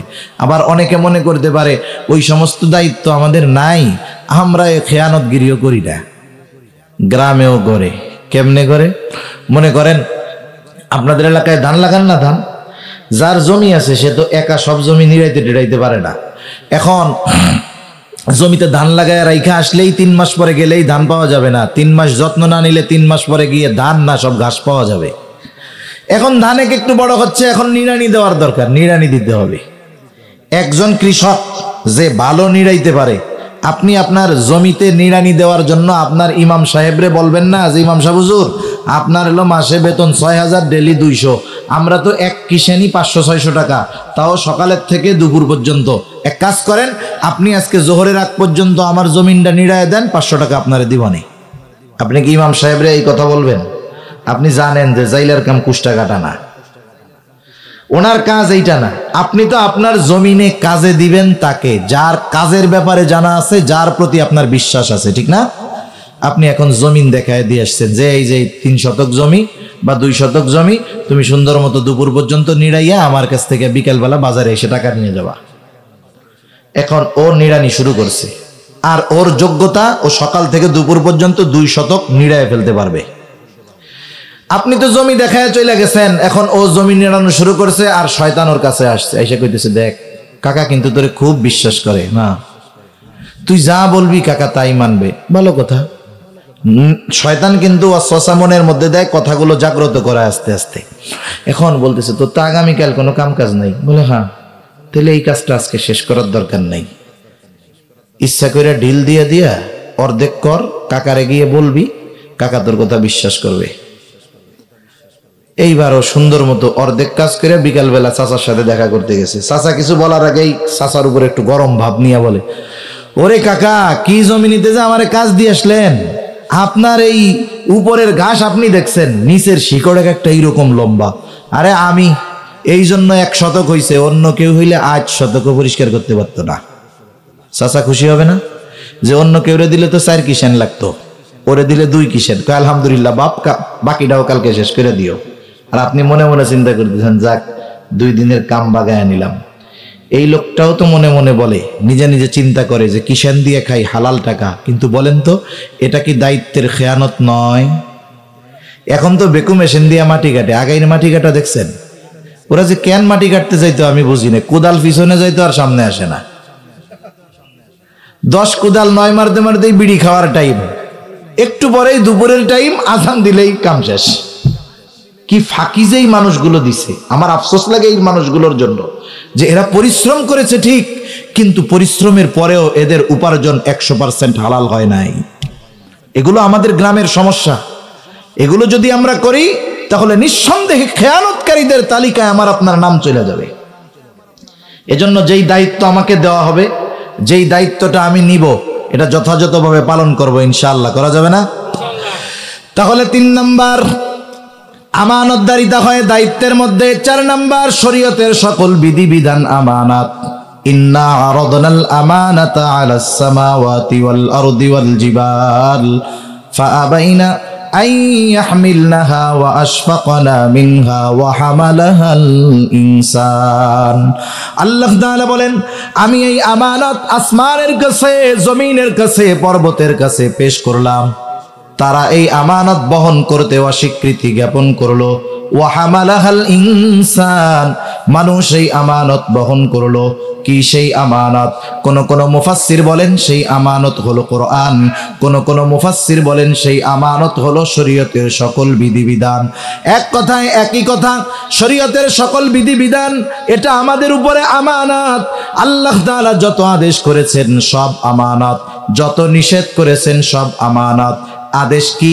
নামাজ পড়তে হবে, আদেশটা কার? এখন কেউ যদি নামাজ না পড়ে, বলেন তো নামাজ না পড়ার একটা গুনাহ আছে না নাই? একজন যখন নামাজ পড়ে না, 1 নম্বরে সে আল্লাহর আদেশ অমান্য করে, এর দ্বারা সে আল্লাহর আমানতের খেয়ানতকারী হিসাবে সাব্যস্ত হয়। 2 নাম্বার, নামাজটা না পড়ার যেই গুনাহ, সেই গুনাহ তার আমলনামায় যোগ হয়ে যায়। আবার নিষেধ, হারাম খায়ও না, কাউরে বকা দিও না, মিথ্যা কথা বইল না। কেউ যদি এই নিষেধ অমান্য করে, এটা ছিল আমানত, খেয়ানতের গুনাহ হয়। 2 নাম্বার, আদেশ অমান্য কইরা যেই গুনাহটা করে ওইটার একটা পাপ, যেই কাজটা করে সেটার একটা গুনাহ তার আমলনামায় লেখা হয়। এই জন্য আল্লাহর যত আদেশ নিষেধ আছে সেগুলো আমানত। 5 নাম্বার, আমার আপনার জানমাল, এটাও আল্লাহর পক্ষ থেকে আমার আপনার কাছে আমানত। যদিও আল্লাহ তাআলা জানমাল ব্যবহারের অনুমতি দিয়েছেন, তবে এমন কোন জায়গায় জানমাল ব্যবহার করা যাবে না যাতে নাফরমানি হয়, যাতে আমার ক্ষতি হয়, যাতে মানুষের ক্ষতি হয়। মাঝে মধ্যে আমানতের, আল্লাহর দেওয়া আমানতের টাকা দিয়ে বিড়ি সিগারেট কিনে খাওয়া যাবে? যাবে? যাবে না। 1 নাম্বার অপচয়, 2 নাম্বার জানটাও তো আমানত, ওইটা খাওয়ার দ্বারা ক্ষতি হবে, তাহলে মালেরও খেয়ানত হবে, জানেরও খেয়ানত হবে। এগুলো আমরা বাদ দিব, এগুলো করা যাবে না। টাকা পয়সা দিয়ে সুদে লাগানো যাবে মাঝে মধ্যে, কি কন? আল্লাহর টাকা সুদে লাগাই একটু বাড়াইলাম, এ কাম করা যাবে? গ্রামে ঘরে ঘরে সুদ পৌঁছায় গেছে, বেটা গোছাইতে বেটিরা সুদের কারবারি করে বেশি। আপনাদের সাথে তো আমি কথা বলে একটু মজা পাইতেছি, কারণ অন্যান্য জায়গায় গেলে তো পরিবেশ বুঝি না, কিন্তু এইসব এলাকার পরিবেশ তো আলহামদুলিল্লাহ আমি ভালোই বুঝি। ঘরে ঘরে মহিলারা সুদের উপরে টাকা লাগায়। সুদ কবিরা গুনাহ। হ্যাঁ, এই তো কথা। মাটির ঘরে আর ভাল লাগে না, কবরস্থানে ইট দিয়ে পাকা করে শোয়াই রাখবে নাকি? আহা, মানুষ চিন্তা করে দেখেন, সুদ তো এমন এক পাপ, এমন এক জঘন্য পাপ। শুয়োরের গোশত কোন সময় জায়েজ হইতে পারে, হালাল হয় না। কি হইতে পারে? জায়েজ হইতে পারে। মদ হালাল হবে না কখনো, কারণ আল্লাহ যেটা হারাম করেছে সেটা কখনো কি হয় না? হালাল হয় না। কিন্তু কিছু হারাম আছে যেটা কিছু কিছু সময় জায়েজ হয়ে যায়। একজন মানুষ অসুস্থ, বিজ্ঞ দিনদার ডাক্তার বলছে এই রোগের ওষুধ হইল প্রতিদিন 1 কেজি শুয়োরের গোশত খাওয়াইতে হবে, নইলে কিন্তু মরবে। মুফতি সাহেবদের তো আমাদের দেশে অভাব নাই। বিজ্ঞ উলামায়ে কেরাম আছেন, আপনাদের এলাকার কৃতি সন্তান আছে আব্দুল্লাহ মাহমুদ, খুব ভালো জায়গা থেকে ইফতা পড়েছে, মুফতি হয়েছে, একজন যোগ্য মানুষ, বয়সে তরুণ হলেও কিন্তু যোগ্য আলেম। জিজ্ঞাসা করেন মুফতি সাহেবদের কাছে, কাউকে যদি কোনো দিনদার ডাক্তার বলে এনার মরণ ব্যাধি, দৈনিক 1 কেজি শুয়ারের গোস্ত খাওয়াইতে হবে, ওষুধ হিসাবে এটা তার জন্য খাওয়া জায়েজ। আপনি এমন জায়গায় সফরে গেছেন, হালাল খাবার কোনো কিছু নাই, হালাল পানীয় নাই, হালাল খাবার নাই, যা আছে হারাম, খাইতে হবে বিয়ার মদ পানির বদলে, নাইলে গলা ফাইটা কলিজার ছাতি ফাইটা মরবেন, না খাইয়া মরবেন। জীবন বাঁচানোর জন্য যতটুকু খাওয়া লাগবে ততটুকু জায়েজ। এখন বলেন তো, দুনিয়ার কোন রোগ হইলে ডাক্তার প্রেসক্রিপশনের মধ্যে লেখা দিবে অমুক এলাকার অমুকের এই রোগ তো হইছে, ওনারে যদি বাঁচাইতে হয় তাইলে মাসে মাসে সুদ খাওয়াইতে হবে। এইরকম 2-4টা রোগ এই দেশ না, গোটা দুনিয়ায় হওয়ার কোনো সুযোগ নাই। তাহলে দেখেন কিছু হারাম জায়েজ হয়ে যায় কারণে, যেমন দেখেন কেমনে হয়, কিছু হারাম হালাল হয়। এটা কেমনে হয়, হালাল কেমনে হয় এটা বলি। মনে করেন একজন বিবাহ করছে, বড় বোনের বিবাহ করছে, বলেন তো যেই মেয়েটারে বিবাহ করলো তার আপন ছোট বোন, বড় বোন বিবাহ বন্ধনে থাকা অবস্থায় তার জন্য তার শালীকে বিবাহ করা জায়েজ আছে? এটা হারাম না? নিঃসন্দেহে হারাম। কত পরিবারে এই হারাম সম্পর্ক জড়ায়া যায়, দেখা যায় বড় বোনরে ছাইড়া দিয়া ছোট বোনরে নিয়ে বাঁচছে। এটা বেপরদার একটা ফলাফল আর কি, বেপরদার একটা ফলাফল। কত মা বাপ আছে ওনার মেয়েটারে পাঠায়, যাও দুলাভাইরে একটু শরবত পান করায় এসো। এই সমস্ত মা বাপ হলো খাঁটি দায়ুস। এগুলো কি বলেন না, খাঁটি দায়ুস। তা দেখেন এ কিন্তু বিবাহ বন্ধনে থাকা অবস্থায় ছোট বোন তার জন্য হারাম। এখন বড় বোন মারা গেছে, বলেন তো এখন ছোট বোনের বিবাহ করা তার জন্য হারাম না হালাল? এটা হলো কারণে হালাল হইল। আর ওই যে হারাম খাবার, এটা হারাম, এটা হালাল হবে না কখনো। কিন্তু ওই যে কিছু কারণে জায়েজ হইতে পারে। কিন্তু সুদ হইল এমন একটা হারাম, যেই হারাম হালাল তো বহুদূর, কখনো জায়েজ হওয়ার সুযোগ নেই। ঠিক কিনা কম? আমাদের সমাজে এই রোগগুলো আছে, টাকা পয়সা লাগানো অভ্যাস, এগুলো বাদ দিতে হবে। সুদের গোনা আর গু খাওয়ার গোনা কিন্তু এক না। কেউ যদি পায়খানা খায় শুধু তার পায়খানা খাওয়ার গোনা হবে, কিন্তু কেউ যদি 1 দিরহাম সুদ খায় তার মায়ের সাথে জেনা করার মতো গোনা হবে। নাউজুবিল্লাহ। দুইটার স্তর এক না, যদিও দুইটা হারাম, যদিও দুইটাই কবিরা গোনা, কিন্তু এর মধ্যে স্তর ভিন্ন। দেশে যারা পুলিশ, সবাই পুলিশ, ওই হাবিলদার রাস্তায় ঘুরে বেড়ানো আর আমাদের গোপালগঞ্জের হাবিবুর রহমান ডিআইজি সাহেব একই পুলিশ না? তফাৎ আছে না নাই? আছে, বুঝতে হবে এগুলা। কিয়ামতের দিন সুদখোর মাতাল অবস্থায়, টালমাটাল অবস্থায় উঠবে। কেন? ওর চেহারা দেখাই সবাই বুঝতে পারবে এটা দুনিয়ায় কি খাইতো, কোন সুদ খাইতো। এটা চেহারা দেখে বুঝতে পারবে। কেন এটা কেন হবে ওইরকম? মুফাসসিরিনে কেরাম বলেন যে সুদের গুনাহ হলো এমন জঘন্য গুনাহ যেটা খাইলে মায়ের সাথে জেনা করার মতো অপরাধ। এখন বলেন তো, দুনিয়ায় যার মস্তিষ্ক ঠিক আছে, বুদ্ধি শুদ্ধি ঠিক আছে, ও জীবনেও কি ওই কাজ করবে? যদি কেউ রে করতে বলে একবারে কল্লা ফলাই দিবে কুপাইয়া, অথচ ওই কাজ করবে না। কিন্তু ওই কাজের মতো অপরাধ সুদ থেকে সে ফিরে না। তার মানে সুদ যে খায় তার মস্তিষ্ক বিকৃত হয়ে গেছে। কিয়ামতের দিন ওই রকম উঠবে, আর মানুষেরা দেখা বুঝবে যে এই লোক আল্লাহর দেওয়া টাকা দিয়া দুনিয়ায় সুদে লাগাইতো। আল্লাহ তাআলা এই জঘন্য পাপ থেকে আমাদের হেফাজত করুক। আরো জোরে বলি আমিন। যেই ঘরে একবার কিস্তি ঢুকছে সেই ঘরের থেকে কিস্তি কিন্তু আর বাইর হয় না, এটা মনে রাখবেন। সে ঘর থেকে কিস্তি বের হয় না, ওর শেষ হবে হবে ভাব, আল্লাহ আর একটা গজব ওর উপরে দিয়ে দেয়। ও অসুস্থ হয়, নাইলে ওর বউ হয়, নাইলে ওর পোলাপান হয়, নাইলে ওর ভ্যান চুরি হয়, নাইলে ওর যে কোনো এক বিপদ ওর লেগেই থাকে, লেগেই থাকে, লেগেই থাকে, জীবনেও বের হয় না। সেজন্য এই গুনাহগুলো থেকে আমরা বাঁচবো ইনশাআল্লাহ। বলেন খাটে ইনশাআল্লাহ কইছেন তো? এ জানমাল আমার আপনার কাছে আমানত। আপনি আপনার পরিবারের খাওয়ান, কোনো অসুবিধা নাই। বরং এক বর্ণনার মধ্যে আসছে পরিবারের জন্য যা ব্যয় করা হয় সেটা সাদকা। দিন বিচার করবে, অবিচার করে, 2 ছেলের মধ্যে মীমাংসা করবে, বাপ ওই জায়গাও পার্সিয়ালিটি করে, আছে না নাই? আছে। গ্রাম্য সালিশ হয় না আপনাদের এইদিকে? আমাদের গ্রাম্য মুরব্বী চাচারা দাদারা কিছু সালিশ করে, এনারা কিন্তু খুব মজার মজার রসের রসের কথা কয়। হায় হায়, এনারা যে কত বড় চিটিংবাজ আর কত বড় অবিচার করে এই লোকগুলো। আমি মনে করি যে দাড়ি পাইকে গেছে, চামড়া ঘুষায় গেছে, 70 বছর বয়স, এই লোকটার মধ্যে মরার ভয় নাই। আস্তাগফিরুল্লাহ। কিসের করাত জানি কয় দুই পাশেই কাটে? কিসের করাত? রামের করাত। কিছু মুরব্বী আছে সালিশ করে, এরা রামের করাত, দুই পাশের থেকেই খায়। বাদীর কাছ থেকেও খায়, বিবাদীর কাছ থেকেও খায়। বাদীরে কয়, শোন, এটা এত জরিমানা করব, আমাকে তাহলে এত দিবি। আচ্ছা ঠিক আছে।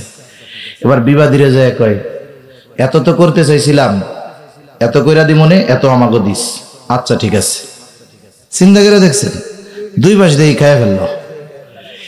এই যে আপনি বিচার করার সুযোগ পাইলেন, ন্যায় বিচার করলেন না, কিয়ামতের দিন ধরা পড়া লাগবে কি লাগবে না? সেজন্য আপনার যদি সালিশ বিচার করার সুযোগ থাকে, আপনি গ্রামের সম্ভ্রান্ত সম্মানিত মানুষ, গ্রাম্য বিচারের জন্য আপনারে ডাকছে, খবরদার আপনি কখনো অবিবেচক যারা এদের পক্ষে না গিয়ে ন্যায় বিচারের পক্ষে থাকবেন। পরিবারের মধ্যে হোক, মানুষের মধ্যে হোক, আমার যখনই কেউ আমাকে কোনো বিষয়ের ফয়সালাকারী হিসাবে মানবে, আমি আমার শত্রুও যদি আমার কাছে ন্যায় বিচারের জন্য আসে, খবরদার তার প্রতি বিদ্বেষের কারণে আমি তার প্রতি অবিচার করব না।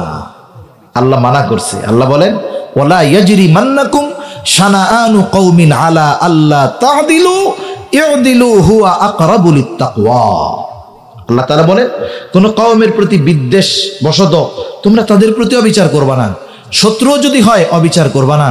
কারণ মুসলমানেরা এই বিষয়ে উত্তম উপমা, উদাহরণ, নিদর্শন রেখে গেছে। দুইটা ঘটনা বলে আমি আলোচনা শেষ করব।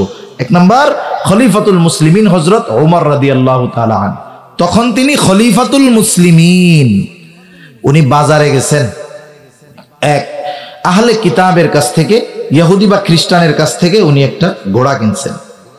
ঘোড়া কেনার সময় দেখে দেখে সুন্দর মতো তো কিনছে, বাজারের বাইরে এসে ঘোড়ায় যে উঠতে গেছে, এখন দেখে যে ঘোড়ার এক পায়ে সমস্যা, ডিফেক্ট।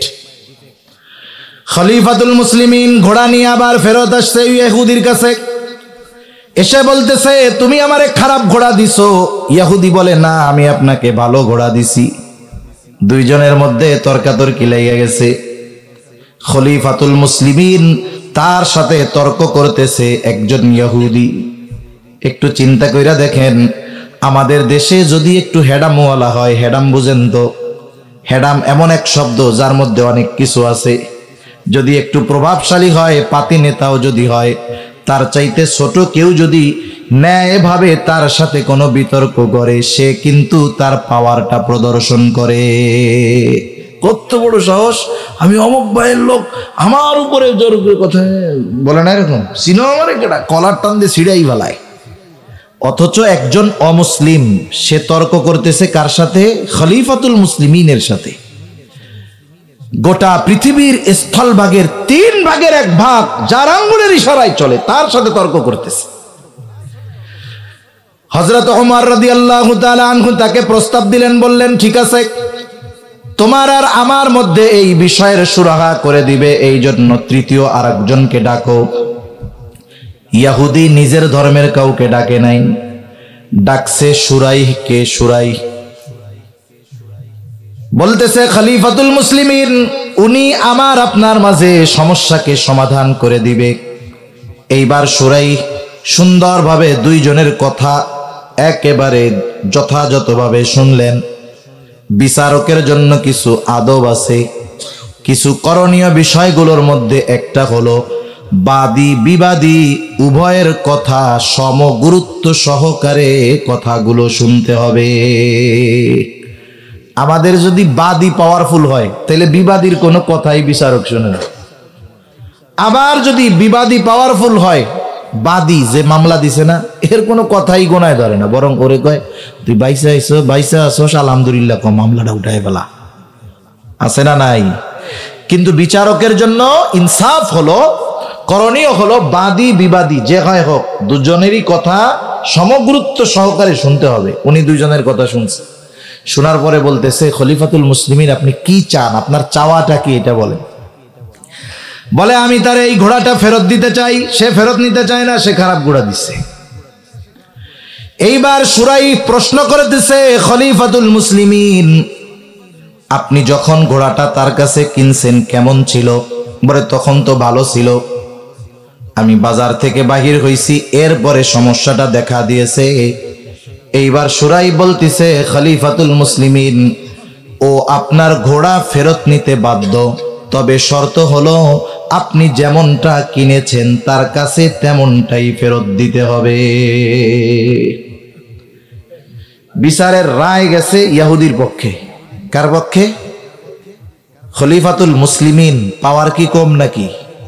বিচারকরা কইতে পারতেন না, ওই মিয়া কি বিচার করলা? বিচারকও তো তেল মারতে গিয়া কইতে পারতো, খলিফা আপনি ঠিক বলছেন, আপনি ঠিকই বলছেন। বাংলাদেশ না গোটা দুনিয়ায় হইলে তাই হইতো। এখন কি হইল? হযরত ওমর রাদিয়াল্লাহু তাআলা একটু চুপ হয়ে গেছে। একটু পরেই তিনি পরক্ষণেই বলতেছেন, হ্যাঁ এটাই ন্যায় বিচার। কি বললেন উনি? হ্যাঁ এটাই ন্যায় বিচার। আমাদের দেশের বিচারকরা যদি ন্যায় বিচার করে, বলেন তো পুরস্কার না তিরস্কার? আমেরিকা। তো ভালোই তাইলে। খলিফাতুল মুসলিমিন তখন সুরাইগরে বলতেছে, তুমি আজকেই চলে যাও, কুফায় চলে যাও, কুফার প্রধান বিচারকের আসন খালি।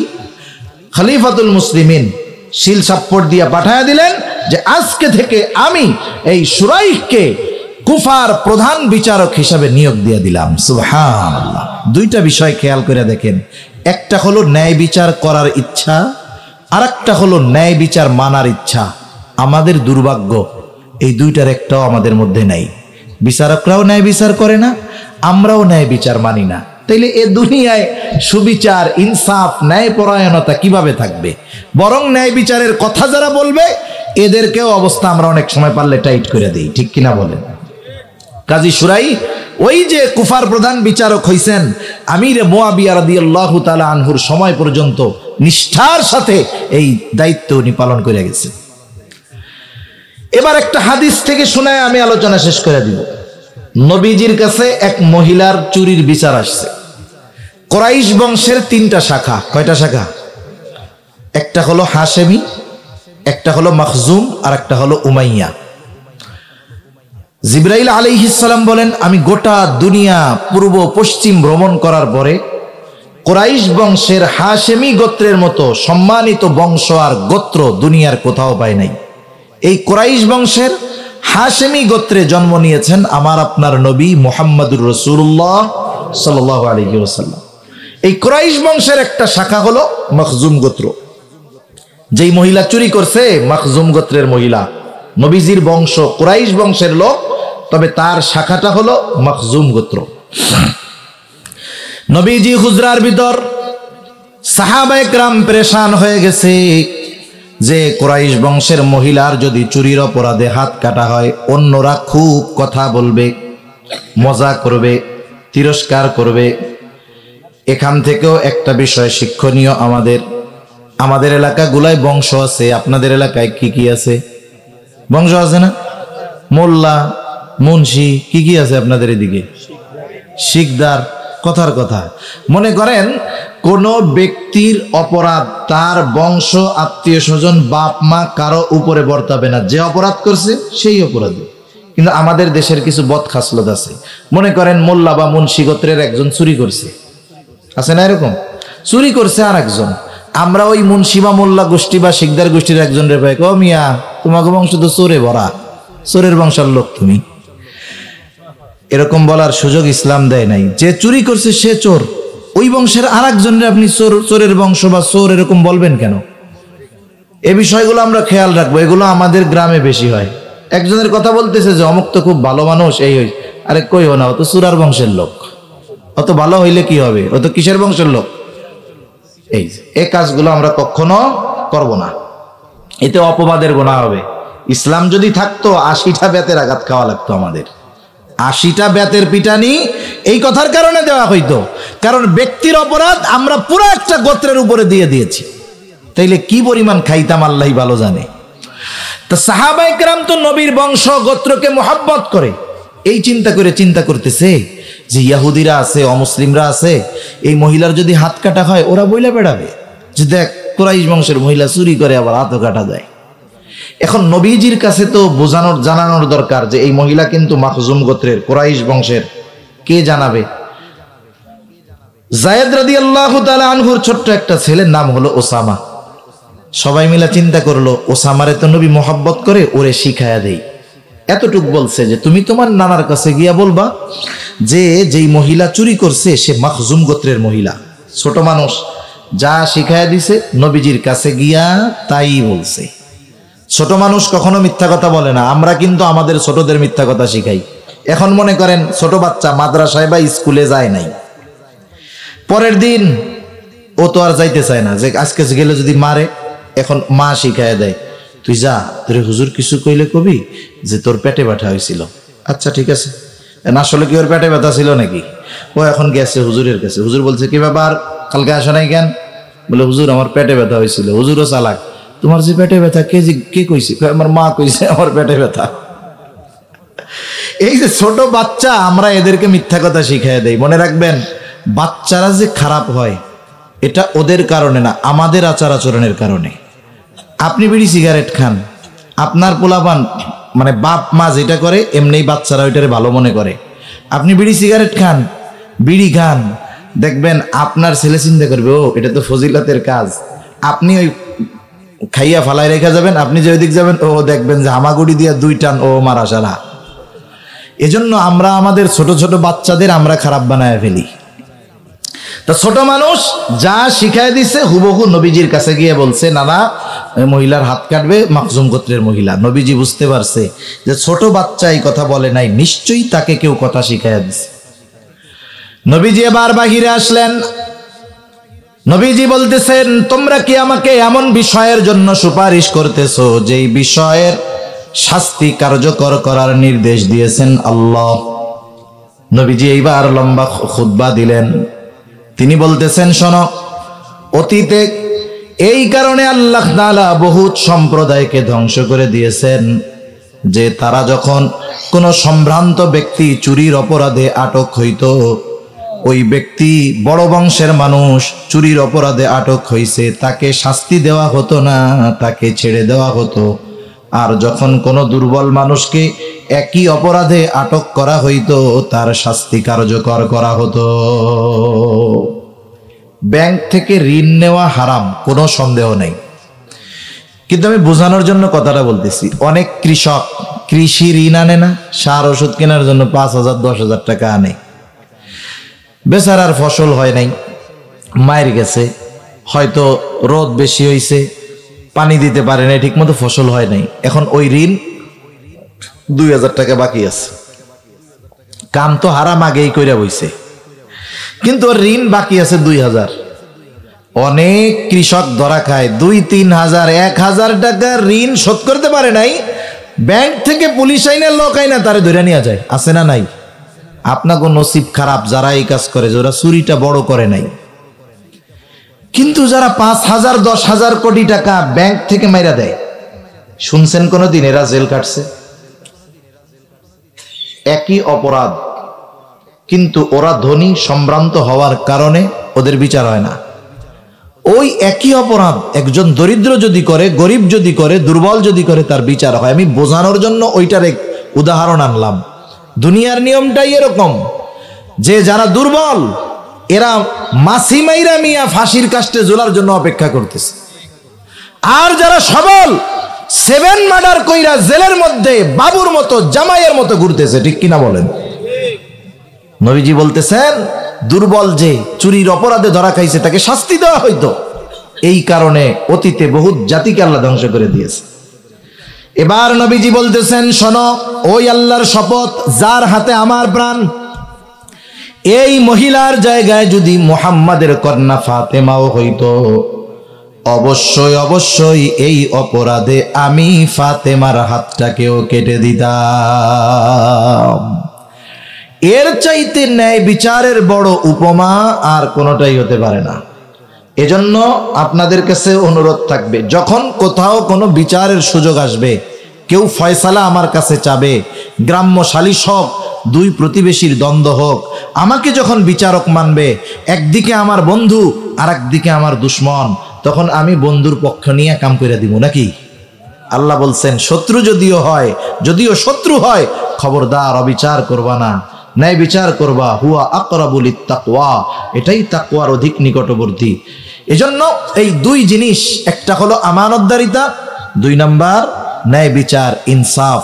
এই দুটো জিনিস যদি আমাদের মধ্যে চলে আসে, তাহলে যেই এলাকায় আসবে ইনশাআল্লাহ ওই এলাকার এই ভালো মানুষগুলোর বদৌলতে আল্লাহ তাআলা তাদেরকে বরকত দিবে। এই 2 ওয়াজ করার পরে আল্লাহ বলতেছেন ইন্নাল্লাহা নি'ম্মা ইয়াইদুকুম বি, নিশ্চয়ই আল্লাহ কতই না সুন্দর ওয়াজ করলেন, নিশ্চয়ই আল্লাহ কতই না সুন্দর ওয়াজ করলেন। এখন বলেন, একটু সময় বেশি হয়ে যাইতেছে, আমি ক্ষমা প্রার্থী আপনাদের কাছে। দেখেন, এই 2 ওয়াজ করার পরে কেউ যদি নিজের প্রশংসা নিজে করে, তাইলে আপনারা তারা কি বলতেন? মনে করেন আমি 1-1.5 ঘন্টা কথা বলার পরে যদি জিজ্ঞাসা করতাম, উপস্থিত শ্রোতাবৃন্দ, আমি খুব সুন্দর ওয়াজ করছি না? তাইলে আপনারা মুফতি আব্দুল্লাহ মাহমুদ সাহেবরে বলতেন যে হুজুর, এই হুজুরের তো গোপালগঞ্জ থাকার কথা না, ওনার থাকার কথা ছিল পাবনা, যে নিজের ঢোল নিজে পিটায়। এটা হলো পরিভাষা, ঢোল পিটানো তো হারাম, মানে নিজের প্রশংসা নিজে করে। এ লোক তো ভালো লোক হইতে পারেন, এরা আপনি আনছেন কেন? এ তো থাকার কথা পাবনা। দেখেন, মানুষ যদি নিজের কর্মের প্রশংসা নিজে করে, এতে তার মান সম্মান অবস্থান কমে, মানুষ আরো বলদ মনে করে। কিন্তু আল্লাহ যখন নিজের প্রশংসা নিজে করেন, এর দ্বারা আল্লাহর শান মান এটার বহিঃপ্রকাশ ঘটে। আল্লাহ কি বলতেছেন? ইন্নাল্লাহা নি'ম্মা ইয়াইদুকুম বি, হায় রে আল্লাহ কতই না সুন্দর তোমাদেরকে ওয়াজ করলেন, কতই না সুন্দর ওয়াজ করলেন। এই 2টা বিষয়কে সুন্দর ওয়াজ বলছেন কে? আল্লাহ। আমরা তো এই ওয়াজগুলো নিয়েই কথা বললাম। এখন দেখেন, আমি আপনাদের কাছে কথাগুলো আলোচনা করলাম, এখন আমি যাওয়ার পরে আমি তো আর আসবো না। এখন এই কথাগুলোর উপরে যদি আপনারা আমল করেন অথবা না করেন, আমি কি দেখব?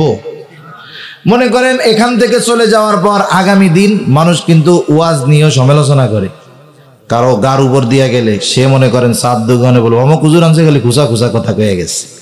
এখন এই ওয়াজ শোনার পরে আপনারা কি আলোচনা সমালোচনা করেন, আপনারা করলে করবেন, কিন্তু আমি কি শুনবো?